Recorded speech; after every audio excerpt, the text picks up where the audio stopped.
இன்னைக்கு ஒரு ஆட்சி வந்து இருக்கின்றது. இந்த ஆட்சி மாற்றத்தை தந்திருக்கின்றதா என்றால் மக்கள் சொல்கிறார்கள், நாங்கள் மாற்றத்தை எதிர்பார்த்தோம், ஆனால் ஏமாற்றமே மிஞ்சி இருக்கின்றது என்று சொல்லக்கூடிய ஒரு நிலை இங்கே இருக்கின்றது. அன்புக்குரிய சகோதரர் செந்தில்வேல் அவர்கள் சொன்னது மாதிரி சினிமாவில் வசனம் பேசுறது ரொம்ப எளிது, ஆனால் ஆட்சி நடத்துவது பொறுப்பு, அனுபவம், திட்டமிடல் மற்றும் மக்களுடன் கலந்து பேச வேண்டும். தளபதி மு.க. ஸ்டாலின் முதலமைச்சராக இருந்தார். எல்லா தமிழ்நாட்டினுடைய அனைத்து மாவட்டங்களுக்கும் போனார். போனவர் மக்களை சந்தித்தார், அவர்களுடைய குறைகளை நேரடியாக கேட்டார், அதற்கான தீர்வுகளை கண்டார் என்பதுதான் வரலாறாக இருக்கின்றது. ஆக இப்படியான ஒரு நிலை ஏற்பட்டாலும் இன்னைக்கு குறிப்பா நீட் மாணவர்களுடைய எதிர்பார்ப்பு, நீட்டை ஒழிப்பதற்காக, நீட்டை எதிர்ப்பதற்காக மு.க. ஸ்டாலின் அவர்களுடைய ஆட்சி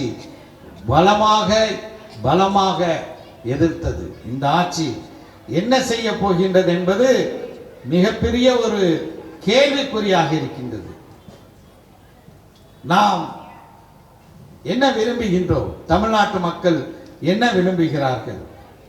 விளம்பர ஆட்சி எங்களுக்கு வேண்டாம், செயல்படக்கூடிய ஆட்சி எங்களுக்கு வேண்டும். வசன அரசியல் வேண்டாம், மக்கள் நல அரசியல் வேண்டும்.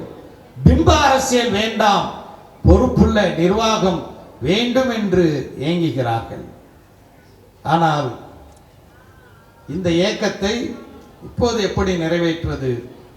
தோழர் செந்தில்வேல் அவர்கள் குறிப்பிட்டது போல அடுத்து சில மாதங்களிலேயே நகர்ப்புற மற்றும் ஊரக உள்ளாட்சி தேர்தல் வரப்போகின்றது.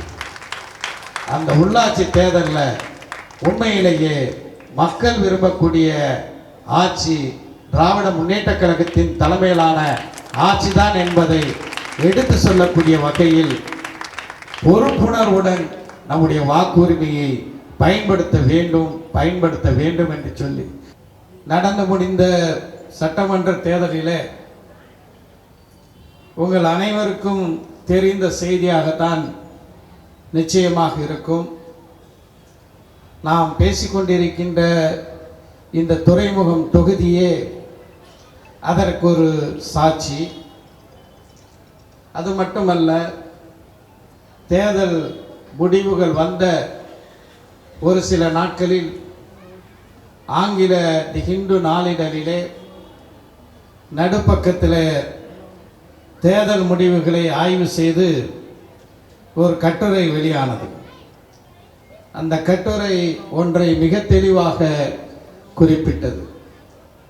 நடைபெற்று முடிந்த சட்டமன்ற தேர்தலில் தமிழகம் முழுவதும் சிந்தாமல் சிதறாமல் பெருவாரியாக திராவிட முன்னேற்ற கழகத்திற்கும் அதன் கூட்டணி கட்சிகளுக்கும் வாக்களித்தவர்கள் முஸ்லிம் சமுதாயத்தினர் என்று தி ஹிந்து ஆங்கில நாளிதழ் அந்த செய்தியை குறிப்பிட்டது. முஸ்லிம்கள் அதிகமாக இருக்கக்கூடிய தொகுதிகள், அது துறைமுகமாக இருந்தாலும் சரி, பாளையங்கோட்டையாக இருந்தாலும் சரி, ராமநாதபுரமாக இருந்தாலும் சரி, வாணியம்பாடியாக இருந்தாலும் சரி, ஆம்பூராக இருந்தாலும் சரி, பாபநாசமாக இருந்தாலும் சரி, இப்படி நான் எண்ணிக்கொண்டே போகலாம். நாகப்பட்டினம் உள்பட திராவிட முன்னேற்ற கழகம் அதன் கூட்டணி வேட்பாளர்கள் மிகப்பெரிய அளவிலே வெற்றி பெற்றிருக்கிறார்கள் என்றால் முஸ்லிம் சமுதாயம் நன்றி உணர்வுடன் திராவிட முன்னேற்ற கழகத்திற்கு வாக்களித்திருக்கிறது. ஏன் அந்த நன்றி? அதை இப்போது நிச்சயமாக இந்த புகழரங்க கூட்டத்திலே நினைவுபடுத்த கடமைப்பட்டிருக்கின்றேன். 2006 திராவிட முன்னேற்ற கழகத்தினுடைய ஆட்சி தமிழ்நாட்டில் முத்தமிழறிஞர் கலைஞர் அவர்கள் தமிழ்நாட்டின் முதலமைச்சராக இருக்கின்றார். அப்போது தமிழ்நாடு முஸ்லிம் முன்னேற்ற கழகம் அரசியல் கட்சியை நாங்கள் தொடங்கவில்லை. அந்த தேர்தலில் திராவிட முன்னேற்ற கழகத்தினுடைய வெற்றிக்கு மிக சிறப்பாக பாடுபட்டிருக்கின்றது. அந்த ஆட்சியில் சென்னை மாவட்ட முஸ்லிம் மகளிர் உதவி சங்கம் அப்படின்னு ஒரு சங்கம், அது ஆங்கிலேயர் காலத்தில் ஏற்படுத்தப்பட்டது.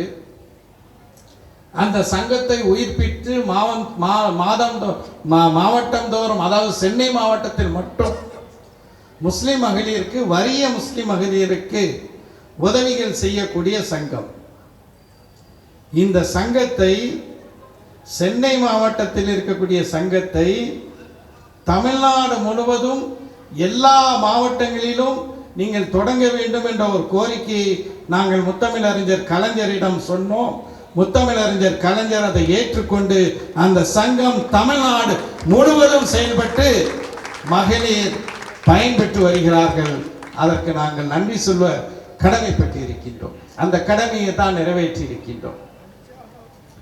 தமிழ்நாடு முஸ்லிம் முன்னேற்ற கழகம் 1995 தொடங்கப்பட்ட காலத்திலிருந்து கல்வி மற்றும் வேலை வாய்ப்பில் முஸ்லிம்களுக்கு தனி இடஒதுக்கீடு வேண்டும் என்ற ஒரு கோரிக்கையை வலியுறுத்தி பல்வேறு போராட்டங்கள், மாநாடுகள் எல்லாம் நடத்தியது.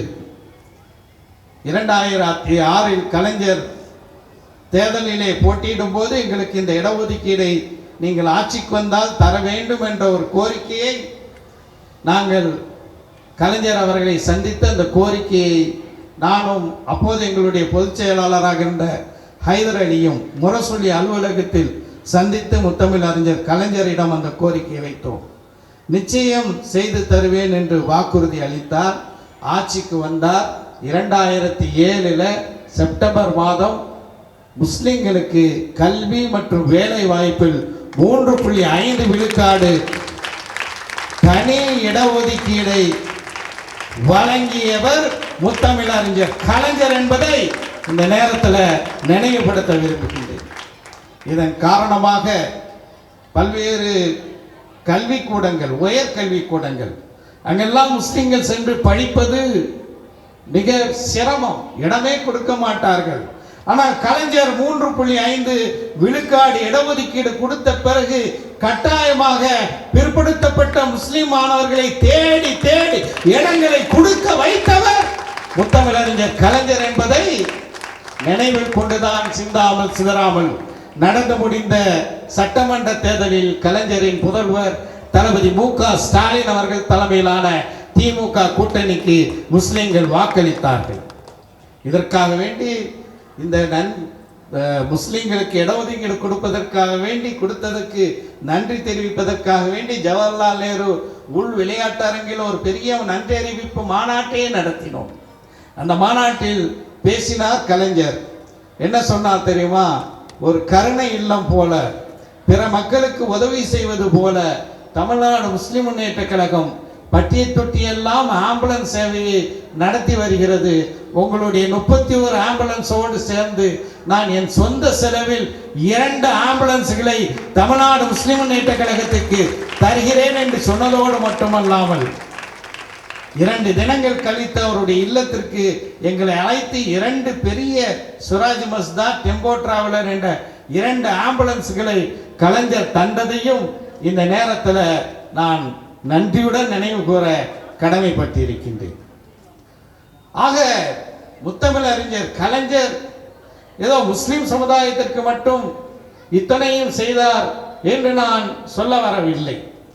கலைஞர் அவர்களுடைய அரசியல் வாழ்க்கை முழுவதும் தமிழ் மொழி, தமிழர் அடையாளம், மாநில உரிமைகள், உலக தமிழர்களினுடைய நலன், இப்படி பல்வேறு விஷயங்களுக்காக போராடி போராடி வெற்றிகளை ஈட்டியவர் தான் முத்தமிழறிஞர் கலைஞர் அவர்கள். 1965 ஆண்டு ஹிந்தி எதிர்ப்புக்கு எதிராக நடைபெற்ற போராட்டத்தில் கலைஞர் மிக உக்கிரமாக போராடியவர் என்பதை தமிழ் சமுதாயம் மறக்க முடியுமா? அதே போல தமிழ்நாட்டில் தமிழ், ஆங்கிலம் 2 மொழிகள் தான் இங்கே இருக்க முடியும். 3வது மொழி அது எந்த வடிவத்தில் வந்தாலும் இங்கே அனுமதிக்க மாட்டேன் என்று தமிழ்நாட்டை இந்தி எதிர்ப்புக்கான ஒரு எஃகு கோட்டையாக மாற்றியவர் முத்தமிழறிஞர் கலைஞர். அதை தொடர்ந்தவர் தளபதி மு.க. ஸ்டாலின் என்பதையும் நான் இங்கே நினைவு கூற கடமைப்பட்டு இருக்கின்றேன். அது மட்டுமல்லாம வெறுமனே தமிழ் மொழி பாதுகாப்பு, ஹிந்தி எதிர்ப்பு என்பதை தாண்டி கலைஞர் அவர்கள் மிக சிறப்பாக செய்த ஒன்று, தமிழுக்கு, நம்முடைய தாய்மொழி தமிழுக்கு உலக மொழிகளிலே மிக சிறப்பான மொழியாக இருக்கக்கூடிய தமிழுக்கு கிளாசிக்கல் லாங்குவேஜ் என்று சொல்லக்கூடிய செம்மொழி அந்தஸ்து வழங்க வேண்டும் என்பதை நிலைநாட்டி 2004ஆம் ஆண்டு தமிழுக்கு செம்மொழி அந்தஸ்தை பெற்று தந்தவர் டாக்டர் கலைஞர் என்பதை இந்த சமுதாயம் மறக்க முடியாது. அதே போலதான் உலகத்தமிழ் செம்மொழி மாநாட்டை 2010 இங்கே மிக சிறப்பாக நடத்தினார் என்பதையும் உலகம் முழுவதிலிருந்தும் தமிழறிஞர்கள் அந்த மாநாட்டிலே பங்கு கொண்ட அந்த சிறப்பான நிகழ்வு தமிழ் மண்ணிலே முத்தமிழறிஞர் கலைஞர் அவர்கள் முதலமைச்சராக இருந்தபோது நடைபெற்றது என்பதையும் நிச்சயமாக நாம் மறக்க முடியாது. அது மட்டுமல்ல, அரசு அலுவலகங்கள்ல, அதே போல கல்வி நிறுவனங்கள்ல தமிழனுடைய பயன்பாட்டை அதிகரிப்பதற்காக நடவடிக்கை கொண்டு வந்தார். தமிழ் வளர்ச்சிக்காக தனித்துறை பல்வேறு நிறுவனங்களுக்கு ஆதரவு என்பதையோடு கலைஞர் அவருடைய காலத்திலேயே கணினி வந்துவிட்டது, கம்ப்யூட்டர் வந்துவிட்டது.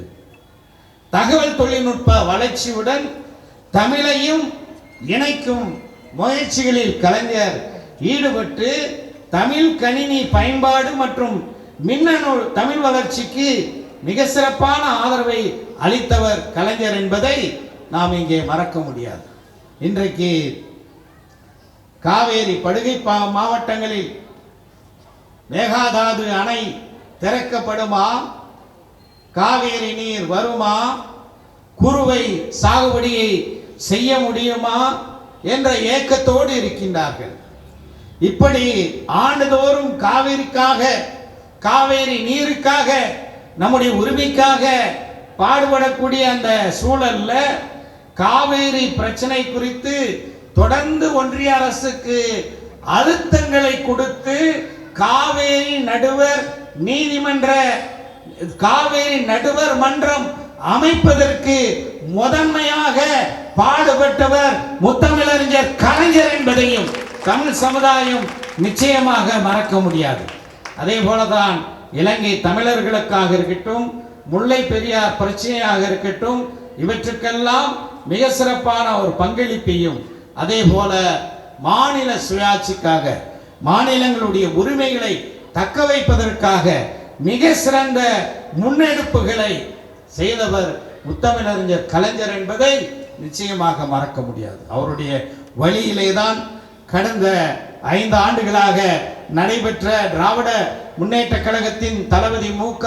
ஸ்டாலின் அவர்களுடைய ஆட்சி தமிழ் மக்களுடைய உரிமைகளை நிலைநாட்டுவதற்காக ஒன்றிய பாஜக அரசு கொண்டு வந்த பல சதி திட்டங்களை எல்லாம் எதிர்த்து தலை நிமிர்ந்து ஒன்றிய பாஜக அரசை கேள்வி கேட்டு ஒருவர் இருந்தார் என்றால், ஒரு முதலமைச்சர் இருந்தார் என்றால் அது நிச்சயமாக தளபதி மு.க. ஸ்டாலின் அவர்கள் தான் என்பதில் எந்த மாற்று கருத்தும் இருக்க முடியாது. ஒன்றிய அரசு இங்கு பல்வேறு விஷயங்களை திணிக்க முடிந்தது. உதாரணமாக சொல்ல வேண்டும் என்றால், வக்ஃபு திருத்த சட்டத்தை கொண்டு வந்து வக்ஃபு சொத்துக்களை கபலீகரம் செய்யக்கூடிய ஒரு முடிவை ஒன்றிய பாஜக அரசு எடுத்தது. அதற்கு எதிராக சட்டமன்றத்தை கூட்டி அந்த சட்டமன்றத்தில் ஒன்றிய அரசின் சட்டத்துக்கு எதிராக தீர்மானத்தை நிறைவேற்றிய ஆட்சி தளபதி மு.க. ஸ்டாலின் அவர்களுடைய ஆட்சி என்பதையும் நான் இங்கே நினைவுபடுத்த விரும்புகின்றேன். ஒன்றிய அரசு வக்ஃபு திருத்த சட்டத்தை கொண்டு வந்த போதும் இங்க எங்களுடைய வக்ஃபு வாரியத்தில் முஸ்லிம் உறுப்பினர்கள் எப்படி காலங்காலமாக இருக்கின்றார்களோ அந்த நிலைதான் தொடருமே தவிர பாஜக அரசு வஞ்சகமாக பூத்தி இருக்கக்கூடிய திருத்தங்களை அனுமதிக்க மாட்டோம் என்று சொன்னவர் தளபதி மு.க. ஸ்டாலின் என்பதையும் இந்த நேரத்தில் நான் நினைவுபடுத்த விரும்புகின்றேன். அதனாலதான், அது மட்டுமல்ல, நீண்ட காலமாக இருந்த பிரச்சனை, சொந்த நிலத்தில் பள்ளிவாசல் கட்டுவதற்கோ அல்லது தேவாலயம் சர்ச்சு கட்டுவதற்கோ மிகப்பெரிய இடையூறுகள், அந்த இடையூறுகளை எல்லாம் கலைந்து முதலாக தமிழ்நாட்டின் வரலாற்றில் ஒரு முதலமைச்சர் தலைமைச் செயலகத்தில் ஒரு நாள் கிறிஸ்தவ சமூகத்தின் அனைத்து தரப்பினர்களையும் அழைத்து அவர்களுடைய பிரச்சனைகள் என்ன என்பதை செவிமடுத்தார். இன்னொரு நாள் முஸ்லிம் சமுதாயத்தினுடைய அனைத்து அமைப்புகளையும் அழைத்து உங்களுடைய பிரச்சனை என்ன என்று செவிமடுத்தார். இதற்கு பிறகு பல சட்டங்களை உருவாக்கினார். அதில் மிக முக்கியமான ஒன்று, பள்ளிவாசல்கள் தேவாலயங்கள் கட்டுவதற்கு இருக்கக்கூடிய முட்டுக்கட்டைகளை எல்லாம் நீக்கி அவை கட்டுவதற்கு வழிவகுத்த ஆட்சி தளபதி மு.க. ஸ்டாலின் அவர்களுடைய ஆட்சி என்பதை இந்த நேரத்தில் நினைவுபடுத்தி, அதன் காரணமாகத்தான் திராவிட முன்னேற்ற கழகத்துக்கு நன்றி சொல்லக்கூடிய வகையில் நம்முடைய முஸ்லிம் பெருமக்கள் தமிழ்நாடு முழுவதும் திராவிட முன்னேற்ற கழகம் மற்றும் அதன் கூட்டணி வேட்பாளர்களுக்கு மிகப்பெரிய ஒரு ஆதரவை கொடுத்திருக்கிறார்கள். மாற்றம் வேண்டும் என்று மக்களுடைய உணர்வை தூண்டி